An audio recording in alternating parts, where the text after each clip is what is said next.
মানসিক হাসপাতালে পাঠানো হোক।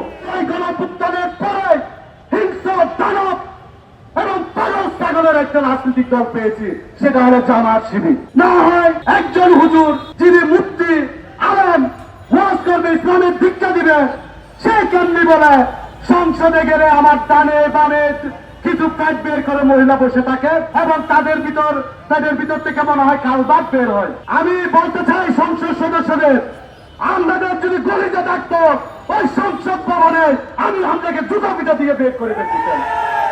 বিএনপির নেতাদের প্রতি আমাদের শ্রদ্ধা আছে, বিএনপির নেতাদের আরো বিপ্লবী হতে হবে।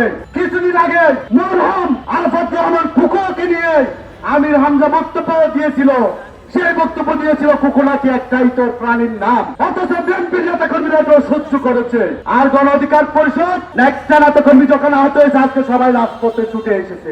আমরা আবারও গণ অধিকার পরিষদের নেতা কর্মীদের বলতে চাই, আমরা যেই 2018 থেকে 2024 পর্যন্ত হাসিনার বুলেটের সামনে দাঁড়িয়ে ওই হাসিনাকে বিদায় করেছি, আপনারা কোন হনিরে আমাদেরকে হুমকি দামকি দেন? আমরা জানি কিভাবে আপনাদেরকে ওই পাকিস্তান পাঠাতে হয়, যেমন শেখ হাসিনাকে আমরা বাড়তে পাঠিয়েছি।